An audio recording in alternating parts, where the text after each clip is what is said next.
bien là, il n'y a pas faute, il marque. Mais là, attends, c'est Lewandowski, il lui faut un peu plus, quoi. Il faut créer plus d'occasions pour qu'il claque des buts, mais tu sens que son instinct de buteur, jusqu'à présent, il l'a. Parce que le but là qu'il met, qui est annulé, mais très beau but. Franchement, très beau but. Belle frappe. Ici, là où il met le ballon.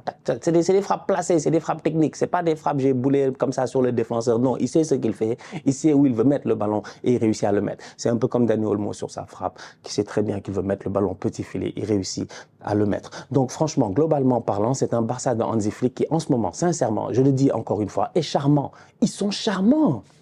C'est bizarre. Ils sont pas... Non. Mais c'est quoi ça? Mais là, ils jouent Valladolid ce week-end. Normalement, ils font peut-être 4 sur 4. Avant d'aller à la trêve, peut-être le Barça, ils font 4 sur 4. Qui aurait parié sur ça? 4 matchs, 4 victoires. Ils peuvent le faire ce week-end s'ils se gèrent face à Valladolid. 4 matchs, 4 victoires. Ça, c'est le départ du Barça, tranquillement posé. 12 points, ils regardent tout le monde et ils sont là et ils avancent sereinement. Franchement, sereinement. C'est une équipe, aujourd'hui, on l'a vu, même que ce soit le boy Bernal, que ce soit Pedri au milieu de terrain. En fait, à part Inigo Martinez, qui de temps en temps, je ne comprends pas, en fait, de temps en temps, il est un tout petit peu perdu. De temps en temps, il ne se gère pas. C'est-à-dire qu'en fin de match, là, à la 97e, 18e, 19e minute, mais Vallecano, ils ont failli marquer. Le Rayo a failli marquer. Le Rayo a failli marquer. Mais tac, tac, tac, je pense que c'est le boy, le jeune là, c'est le défenseur qui reste aux avant-postes. Le Barça, ils essaient de faire là-bas un hors-jeu. Je ne comprends pas. Ils essaient tous de faire un hors-jeu. Le hors-jeu ne marche pas, un hors-jeu de tocard. Le jeune en profite. Il fait une passe, mais de tonton. Vraiment, le jeune, une passe de tonton, mais dangereuse dans l'axe. Et là, normalement, il y a l'attaquant, là, comment il s'appelle? Il est rentré. Je pense que c'est Randy, hein, c'est TK. Il me semble que c'est lui, mais qui doit couper le ballon. Normalement, il y a but.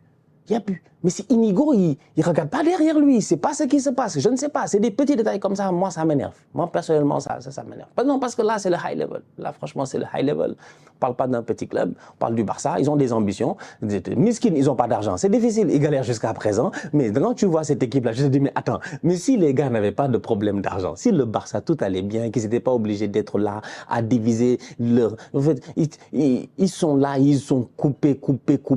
Ils ont tout vendu. Franchement, ils ont tout vendu. Mais je te dis que quand même, franchement, même dans les maisons familiales en Afrique, quand il y a un décès et que les gars sont en train de couper l'héritage et tout, ils coupent pas la maison comme ça.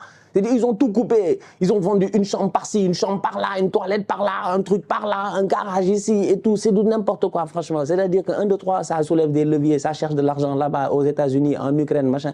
Bref, le Barça, s'il n'y avait pas tout ça et que Nico Williams était là, mais on est mort. Parce que franchement, je me suis assis calmement.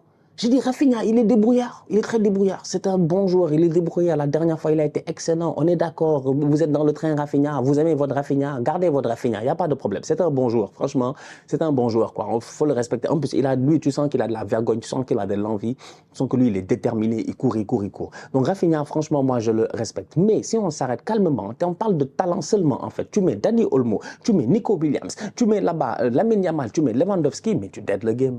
Tu dead le game, ramène-moi Gavi dans cette équipe-là et Frenkie de Jong et c'est fini. En fait, moi, je vous dis, ce Barça-là, faites attention à eux. En plus, t'as le tonton Hansi Flick. Il est là, il est posé. Il a une dégaine de... Il a une dégaine de... Je sais pas, il a une dégaine de genre... je vais en sortie scolaire avec tous ces enfants-là. Genre, je suis là, je vais en sortie scolaire avec tous ces gamins-là. Son t-shirt, il est serré. Il a le ventre, mais il s'en fout. Il regarde les boys. Il n'a jamais paniqué. Il fait rentrer Olmo. Les gars marquent. Il sait que les gars vont revenir au score et ils vont même gagner le match. Franchement, en fin de match, le Barça subit. Mais tu vois pas un coach qui panique. Tu sens pas un coach qui est en train de crier sur les gars, revenez, machin. Non, il est calme, il est serein.